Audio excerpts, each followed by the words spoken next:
Hi, everyone, and welcome to the BoldChess Show. I'm your host, Roland, and with me on the call, the international master, Luis Medarde. In this episode, we will discuss how to improve fast in bullet chess. We will cover lots of topics to help you understand the nature of bullet chess and fast chess, how to improve at it, and what you need to do to get better if you are interested in Blitz and bullet. We'll start first at understanding what is bullet and Blitz, the key skills you need for bullet chess success, and along with the practical strategies and pitfalls to avoid while you are trying to master this specific format of the game. Mostly bullet chess is played online. Blitz games can be played offline, but bullet, we don't see it offline that much. It's not a very competitive sport. It's more of a fun sport, but the Blitz is something we see often in some local tournaments or even at international tournaments. And we will end the video with a very nice live bullet chess game that Master Luis is going to feature online. So it's going to be a very interesting episode. Sit back and learn what it takes to become a better bullet chess player. So let's get started. What is bullet chess? Bullet chess is for the people who are new to chess in general. It's basically ultra-fast games with controls under 3 minutes. It has to be under 3 minutes for it to be ranked as bullet chess. Anything above 3 minutes, it's more in the area of Blitz. So bullet chess goes, the popular format is 1 plus 0. It means just 1 minute each. You also have 2 minutes per player with no increment. And we have 2 minutes and 1 second increment. Those are the three popular formats in bullet chess. There is also hyper bullet, which is less than 1 minute, but this is not chess anymore. It's just a mouse speed kind of trick. So bullet chess basically tests the speed, accuracy, and the mental agility, and it tests how much of chess patterns you have in your mind. So you need to be very good in chess to become good in bullet chess. You can't just become good in bullet chess by just practicing bullet chess. And this is why we have Master Luis with us on the call to help us in clarifying these misconceptions about bullet and Blitz games, and to be sure that what we are studying and practicing every day is actually leading to better improvement and not just playing for the sake of fun. Although it's just fine to play for fun, but for everyone who is interested to improve, which is the purpose of this episode, it's good to know how to study the right way for this specific format. So the core principles of bullet chess. We have pre-moving is essential, pattern recognition is very important, time management, and position evaluation. Master Luis, thank you for being here with us. Could you tell us a bit about bullet chess in general and the core principles behind its improvement path? Sure. I think, as you said, pattern recognition is one of the most important things. You have to play fast. You have to not second guess yourself and just play the move you just think. I mean, and Absolutely. maybe also only one thing I would like to say is at top level, once you have a lot of practice, 2 plus 1 and 1 plus 0 is quite different, because when you're playing 1 plus 0, you can just give up all your pieces at some point and you try to win on time. And people with a lot of experience is able to play the whole game with 1 second increment without any problem.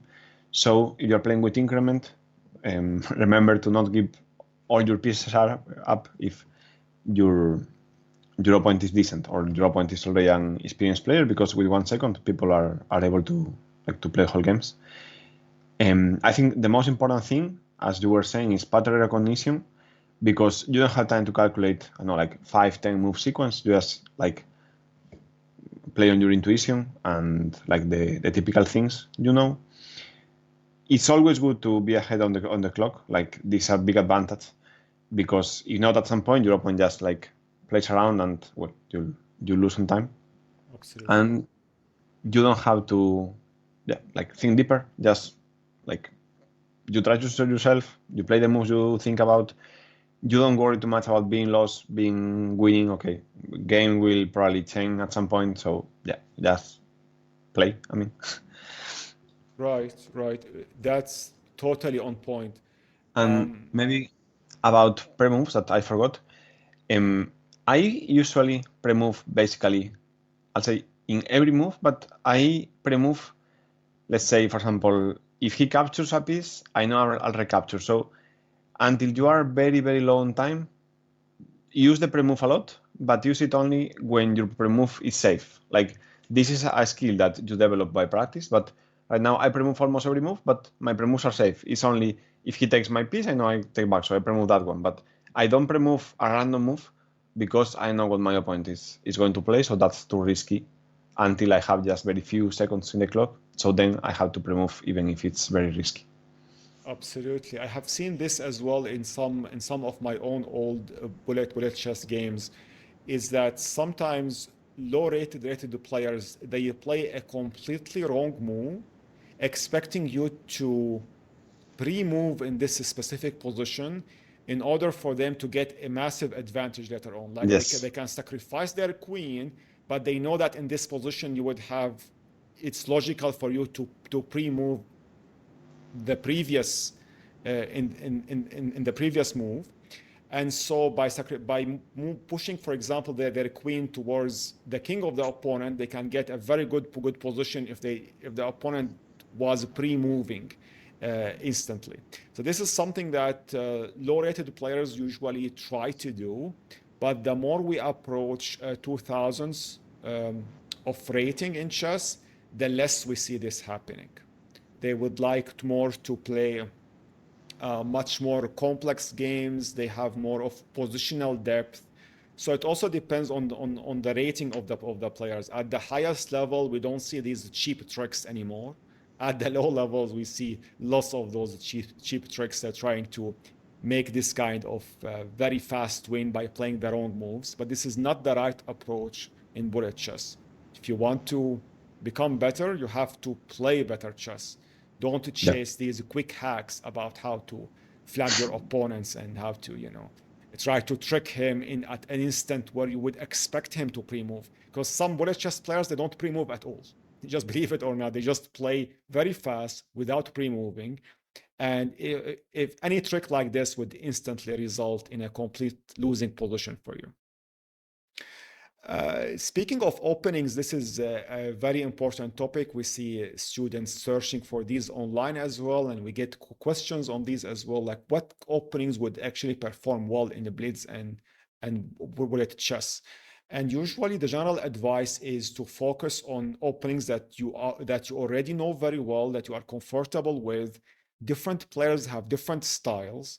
For example, I like to play very closed positions in bullet chess. I don't like extreme tactical variations. And this makes my bullet chess games not very interesting because the games keeps on going for so long until we reach the end games where we start to pre-move and everything. But for aggressive players, they might need to focus on aggressive lines, tactical lines that would give them extreme advantages very early on in the game. They don't have to wait till the end game to get some kind of advantage.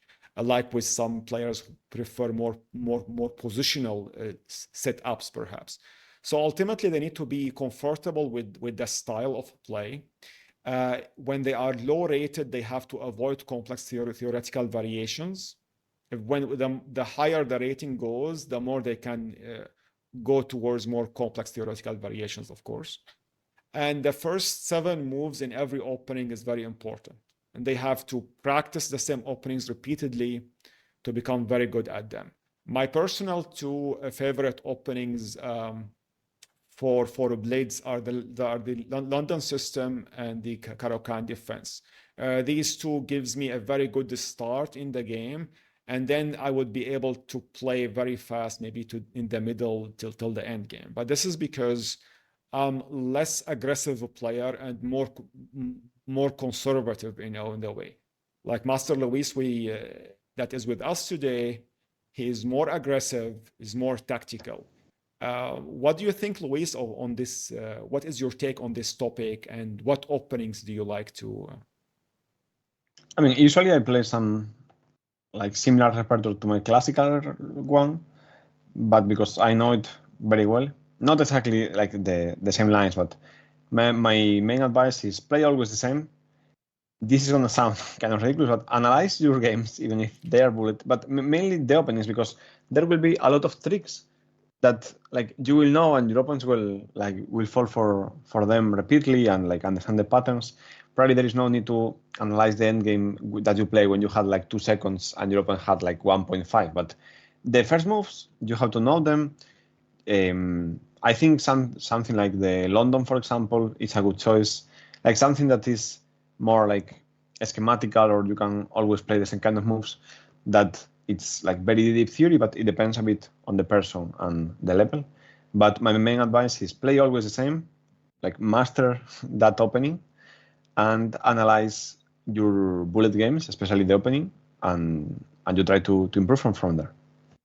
Right, very well. Do you think the Spanish opening is a good choice for white in the Blitz and Bullet, or it requires lots of you know training and deep understanding before they can attempt it?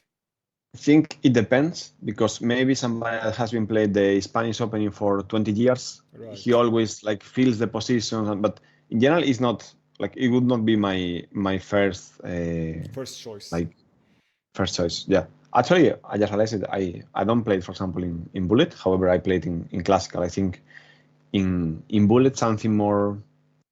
It depends again. Like I repeat, in the style, but more aggressive. Like something that you will know better than your opponent for sure, and it's not that Absolutely. complex.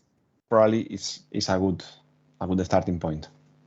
Very well. You have mentioned the London system for white. Do you have any recommendations for people that are below the rating of 2000s that they can also study for black? I think Caro-Kann is good, The Caro-Kann is honestly, good as well. because the pawn structure will be always similar, but of course it depends a bit. But Caro-Kann is an easy good, like first of all, it's sound.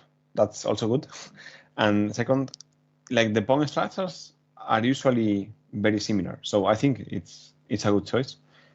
But for somebody that has been played, imagine, for 20 years the dragon, maybe he's doing well with the dragon. So it depends. But like True. if I had to advise somebody from the beginning that okay, he doesn't know our opening very well, I think the Caro-Kann is a good choice. The London is a good choice, and yeah, I think Very that well. would be my And advice. then later on, the more experience they get, the more they might may be able to go towards the Sicilian defense and play with other variations that they feel comfortable with. Yes. Absolutely. Thank you for your notes on this, Master Luis. Moving on, we have the middle game tactics. We talk about quick tactical shots. They have to always scan for tactics, even when they are playing classical games. They have to scan for tactics. But in the Blitz and Bullet, tactical advantage um, in terms of speed of calculation is crucial. The more they scan for these tactics, the better their games would be. And that also means they have to practice these tactics every day. They have to solve puzzles and their time pressure. They need to maximize on this to improve their middle game. They need, of course, to focus on piece activity over material. Material in bullet chess is not the first thing they need to worry about. And even this also applies to all types of formats of chess, but in bullet especially, piece activity is very important. They have to create immediate threats. And when possible, if they can add lots of pressure on the king, this will help them gain seconds on their clock because their opponent has to think more on how to defend. And the more their opponent thinks, the more seconds they would get, the more they would be able to think when their opponent is thinking. And this, at the end of the game, will give them a very good advantage. What do you think, Master Luis, here? Do you have like anything to add on this? I think I completely agree with you. It's much easier to attack than to defend. This is always also true in classical, but in bullet it's even more clear. It's Much very more easy to blunder impactful. something in bullet. So yeah, when you have the chance, you should try to be on the attacking side. Don't worry too much about material. Worry more about having the initiative. And I'm sure like people's opponents will be very very scared of dealing with the attacks they try. Absolutely. You're totally right on this. And then from there we also we talked a little bit about tactical skills. To elaborate a bit, we would like to mention the importance of pre-moving and common responses. Master Luis at the beginning of the call, she shared with us as well very good insights on this. I would like to add here that you need also to pay attention to the distance between the screen and your chair and your screen layout. It has to be comfortable. You need to be able to move the mouse quickly and easily from the beginning of the board till the end of the board without having lots of delay. If the board is very big and you are running it on a 4K screen, it will take you probably a couple of seconds to move the mouse from the edge of the board to the other edge. And these few seconds of delay will affect the game big time, especially when you are in time playing in time trouble. So adjusting the screen layout is important. And one important note as well, which we have, is to learn your end games very well. Study end games. This is not only good for bullet and blades, but in all kinds of format. End game studies helps you become a better chess player. It will develop more patterns for you. And that in turn will help you to pre-move much faster in bullet and blades compared to focusing only on openings. End games are as important as openings, if not more, in all game formats. And I believe Master Luis here agrees with me that end game studies are Completely. Yeah. And also, this is maybe one of the few things I'll recommend, that is especially useful in bullet chess and not in classical. But knowing more or less how many seconds you need to checkmate, let's say with king and queen or this kind of stuff, and practicing a bit will be useful.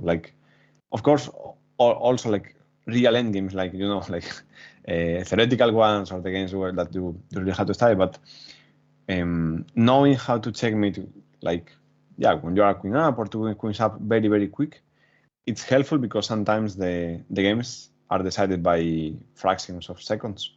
So I think practicing a bit that, or at least knowing it, because let's say you have 4 seconds, you have a queen, and you can choose between taking the opponent's pawns to make a draw when you lose on time, or to try to checkmate. If more or less you have some idea of how much time you need to do the checkmate, that's really helpful to take that kind of decision in very low time and take the right decision. absolutely. I have had lots of experiences as well. In most of my bullet chess games, when I reached the end game, I always needed to checkmate my opponent in almost 0 seconds. So I really need to know the checkmate pattern, especially when I'm up like king and queen, two rocks, king and rock. You have to practice to reach a level where you can checkmate with these basic patterns without spending any seconds, just by pre-moving. If you are spending even milliseconds there, chances are that you might not be able to win this game or even achieve a draw because of time loss.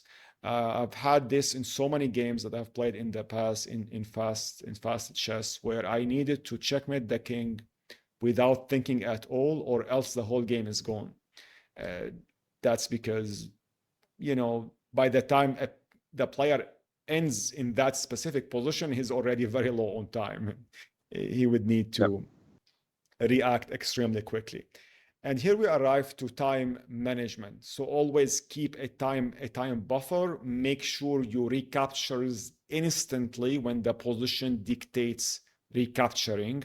Not that you always have to recapture everything, but what we mean here is when you think that a recapture here does not require any further calculation, like we are exchanging knights or queens or whatever the position is saying, you have to do this in a pre-move. You cannot waste time to recapture because chances are your opponent is aware of this tactic, and the faster he is recapturing, the more seconds he will be having on his clock. And the more you are able to use your opponent's time to plan, the better your game will become. Don't just turn off your brain when your opponent is thinking, because these are your precious seconds for you to move as fast as possible. You have no time to think when it is your turn. You should not like play the move and say, okay, when he plays, I will think. This is a very wrong mentality. Even in classical chess, this is a wrong mentality. Even though you do have all the time to think after your opponent plays the move, but you still need to use that time to think even deeper in classical chess while your opponent is thinking. So as if anyone is watching world chess tournaments, we see all the players sitting down and thinking, even though it might not be their turn to play. This is a very it may seem trivial, but surprisingly some beginners they turn off their brain, they relax when it's not their turn, which is a very big mistake on their part.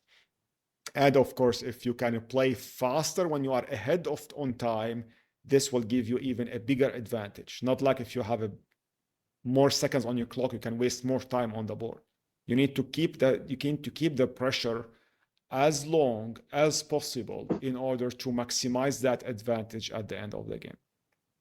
What do you think, Master Luis, on these on time management? I don't play as fast as possible. Yeah, this is No, like this is the I don't really have much to add. Maybe that I don't know, like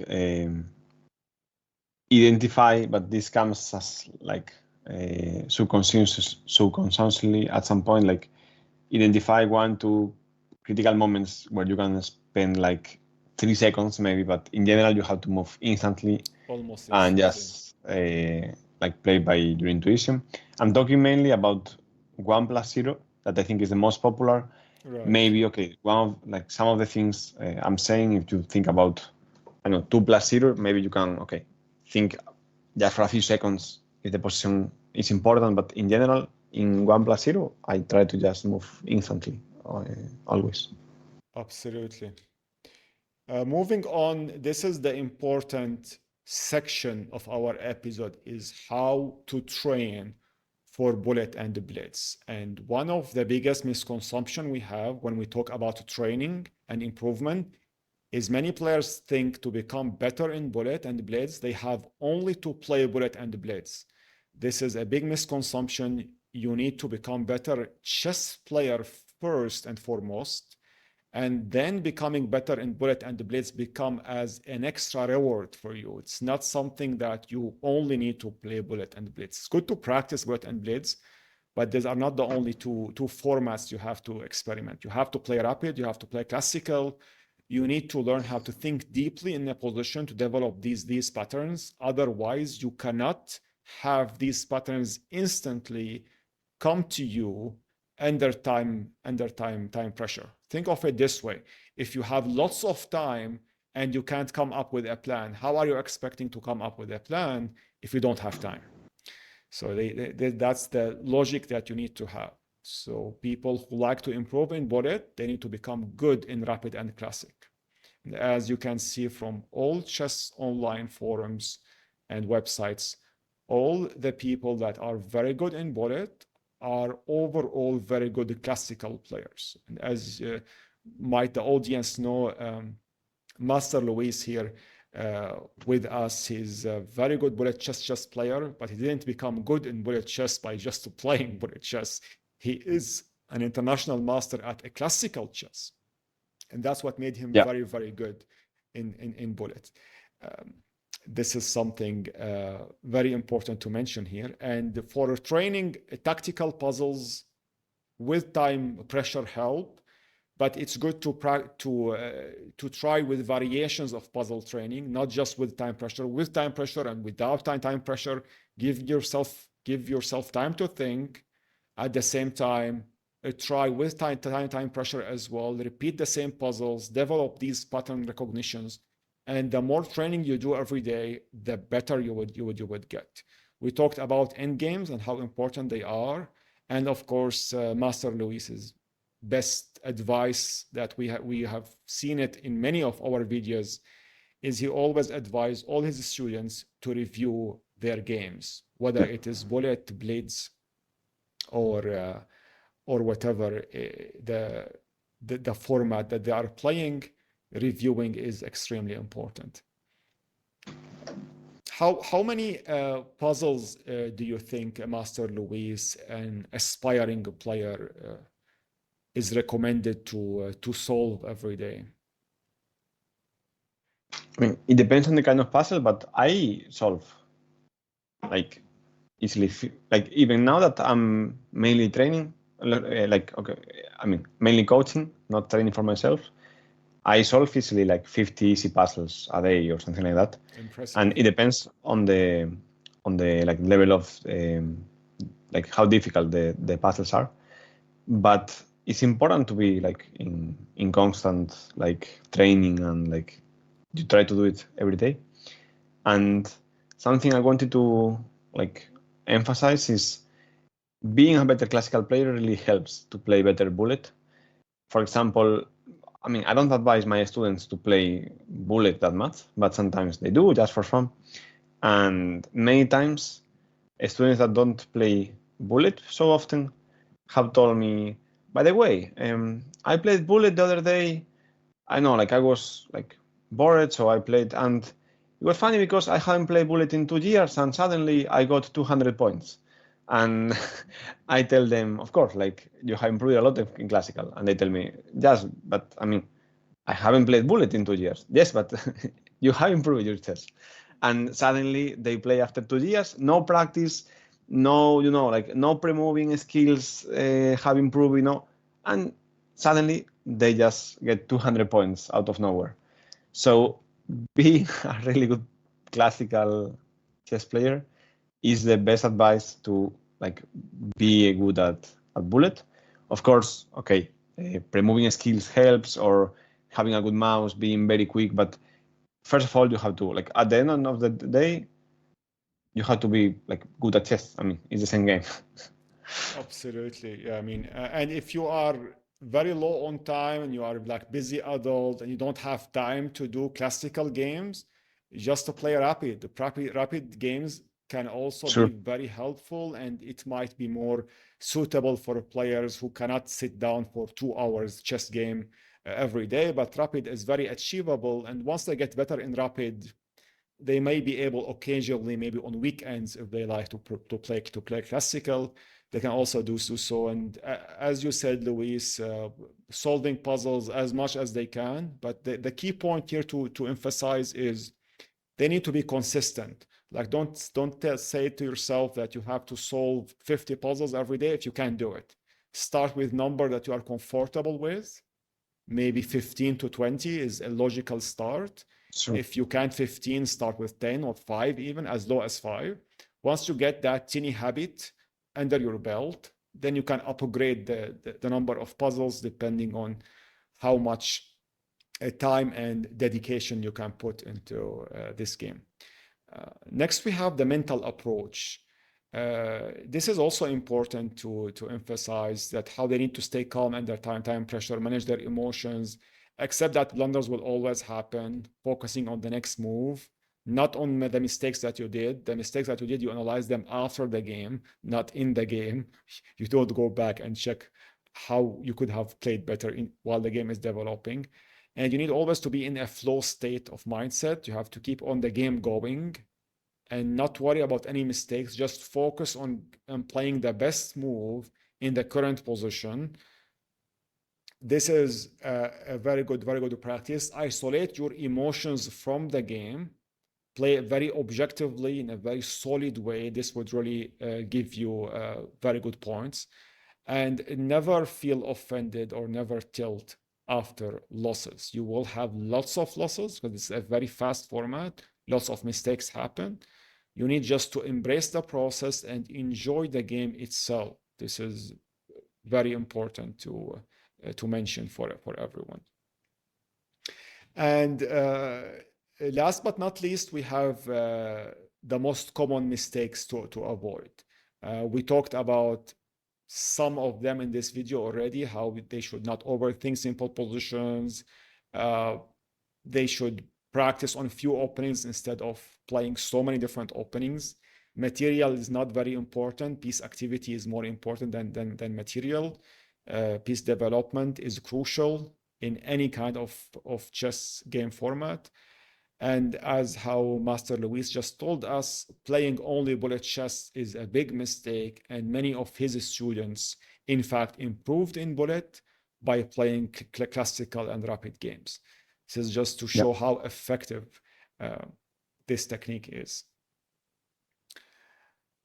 Very well. And then we have a few advanced tips to mention here, like how to create practical chances in lost positions, how to master the art of stalemate when you are very low in time. Try to create these little tricks, and these are all come down to how well you are studying your end game. So these are all the same advices repeating themselves in different ways for you to analyze them, to see them, and to take notes on what kind of endgame studies you need to practice on when you are interested in this time format. We have also a common flagging and time management techniques. Things also we have talked about in this video, like how you need to think ahead, try to plan when your opponent is currently playing. And we usually tend to advise students not to practice on some cheap tricks like playing a wrong move just because they're expecting their opponents to pre-move in that specific position, because this is not a proper chess. Develop proper chess skills, not hacks, in order to win one game or two, because these hacks, they don't last and they don't make you a better chess player. And opening traps also are something that you can integrate within your opening preparation phase. What do you think, Luis, here in this section? Do you have anything to add? Final notes? I would say, like, to create practical chances in lost positions, I mean,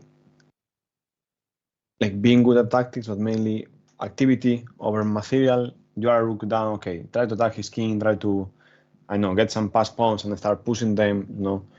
But in general, is what we have said. Like, I think the biggest misconception is that I have heard, no, but okay, he's very good at bullet, he's 1700, but he can beat you when you are 2400 at classical, because he's, no, okay, he has no chance. I mean, like, you are good at classical, you will be good at this. Of course, like, usually, like, players who are 50 years old and are good at classical, okay, they have not grew up with, you know, a mouse, and so they might be a bit slower, but still, like, you have to be good at chess. I mean, so play always the same openings, try to know them very well, try to practice the queen checkmate, the 2-queen checkmate, this kind of thing.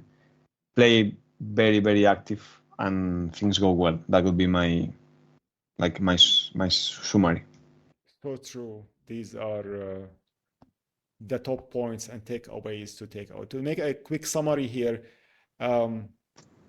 focus on pattern recognition, tactical skills, solve puzzles, stay mentally strong, and stay physically fit as well, something we don't see much in chess websites or channels talk about. Yeah.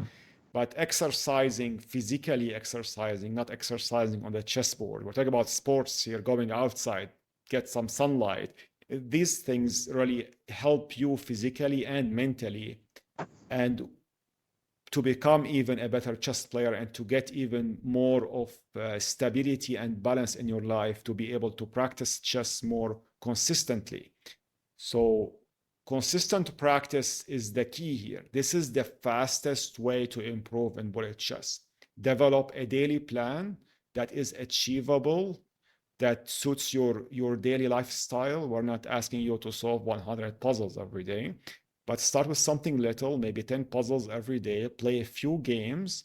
Try to play long games over the weekend when you get time. If you are a busy adult, or if you are a student who cannot actually play when you have school obligations, you can still practice over the weekend. And in time, you will find yourself getting more and more better in bullet and blades without even stressing about it. These are the top takeaways that Master Luis has shared with us over the course of this episode. Would like to mention here that we have a full academy prepared by Master Luis that covers the openings, endgames, tactics, positional motives, and so much more, along with the study plans and checklists. Basically everything you need to have a clear path to achieve the 2000s rating in chess, and even more if you like to pursue a professional chess career afterwards. Everything is available at boldchess.com. Visit us and join our academy if you are interested in this specific path.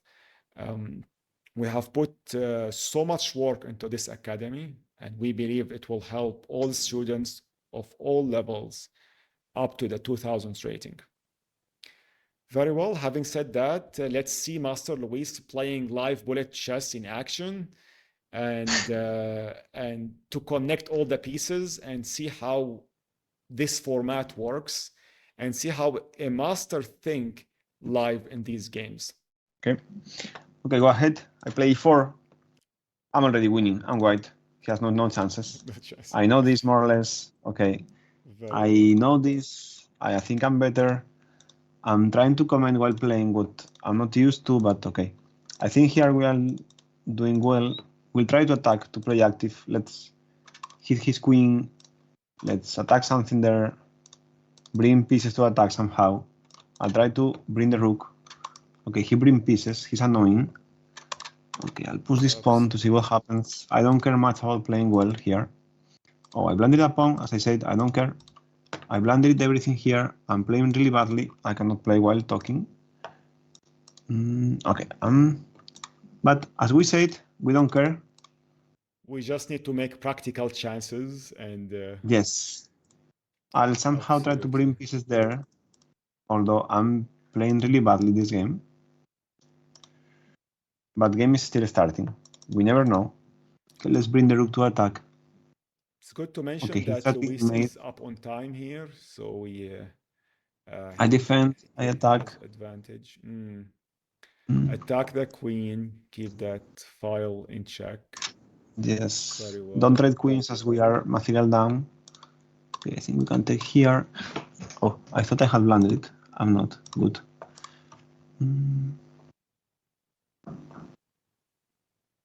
Okay, we defend here.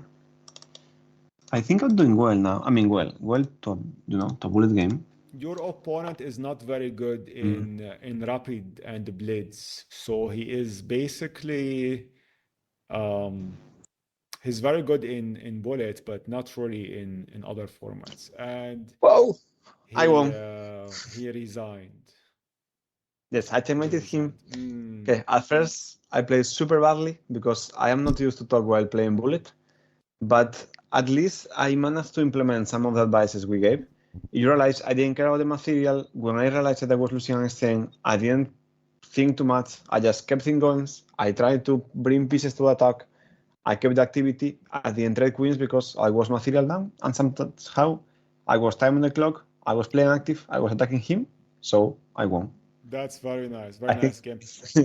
Could you please show us a game where you are playing 2+1, which is slightly slower, where we would get more time to actually digest the position? This was extremely fast. even you had 13 seconds on your clock, but 2+1 would give us like enough room to Yes. check like to talk about a few lines. I think many players would be happy to challenge you at 2+1 as well. I'm opening a game, but okay, like it seems like nobody wants to play, so it takes a few seconds to start a new game. There are more people, I think, playing 1+0 than 2+1. So Then with 1+0, 2+1. usually people react very fast. Okay, I can start a casual game because there is some challenge against somebody lower rated than me. Maybe it's not that entertaining, but at least it's gonna be immediate, so I'll do that if you're fine with it. Sure, definitely. Let's go for it. So okay, I'm already playing. Okay, yeah, this feels completely different. So here I take it more seriously in the sense that I try to play well. True. As we could see, with 1 second increment, I should be able to checkmate my opponent without much of a problem. Here, Right. I already grabbed the center. I think I'm doing well here. Okay, Yeah, I take this almost absolutely. as like rapid, or I mean, not classical, but as you can see, 2+1 for an experienced player, like it's more about playing good moves. Good I moves, still play indeed. fast, as you can see, but good, like natural looking moves, and don't focus too much. Although it's good to be up on time, but I don't only focus in just like attacking and all of that. I try to build up a good position. A I good don't mind solid playing position. lower Is games. e4 an option here? I think it is, but I give away the d4 square, and Right. I was thinking about knight d4. I still like to play active, so here I am attacking his bishop, and when he moves the bishop, I try to create some threats against the f2 pawn Right. with my bishop and my queen. Very interesting. Well, we'll see. Yes, now I am creating some threats there. Probably he's gonna go e3. I don't know, trying to block the diagonal. We'll see it in a moment. Possibly, yes. This is a sensible, practical decision. But his knight is completely locked out. His knight at b1, he cannot develop this knight anymore, which would means that you have a very good attack going on. And I think e4 is Yes. on the horizon. Actually, e4 is winning now. I played queen f6 first to be a bit more, like tricky. But now if I go e4, if he moves the knight, I take the pawn on f2, and that's gonna be checkmate very soon. This is And as you see, I play the slower. I build up the position a bit more, but still I played active. I try to attack. I try to be tricky, and this also works here. very Here I'm nice. taking his rook. I'm checkmating him. Like this position is completely winning for me. I mean, like I would win this against Carlsen. Yes, actually he resigned. resigns. Yeah, he saw it. There is just no way. I mean, he lost material. His checkmate is on the horizon. There is not much to do anymore. Yeah, 2+1. I think it's a comfortable format. People can. It's still bullet chess. At the same time, it's not like extremely. And maybe 2+1 would help a player a little bit to upgrade to Blitz compared to just being stuck in like pre-moving their mouse. In fact, 2+1 is my favorite bullet format when it comes to bullet chess. I feel like it has this kind of balance between how much speed you can have. At the same time, it gives you little chance to think of a line or two if someone is really taking things into account. But this was a very nice game.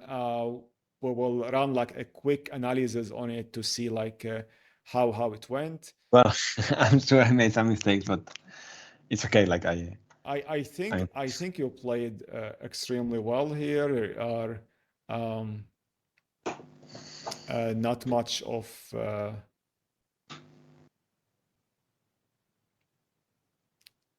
yeah, we're showcasing here the stockfish moves with the score for all the players to see. Luis started to have an advantage from c3 as early as c3 at move 7. And then White was not able to be active enough. Here, up to this point, the position was kind of holdable, but the pressure was building up, as we can see. And now here with the 3.5 advantage, White is constantly under pressure, and he didn't use his time properly as well. He had a good number of seconds on his clock.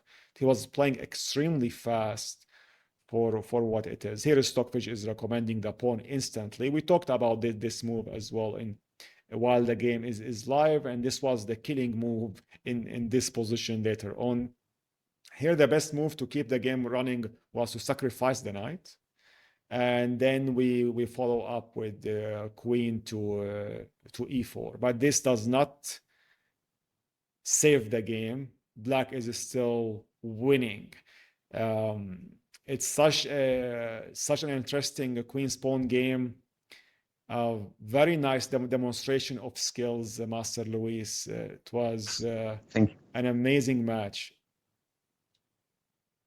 Thank you. I hope it was fun for the viewers. Absolutely. And they managed to learn something too. Very well, guys. I hope you enjoyed this episode. If you like our content, please like and subscribe to our YouTube channel. If you have any questions you would like Master Luis to answer, please make sure you write it down in the comment section below.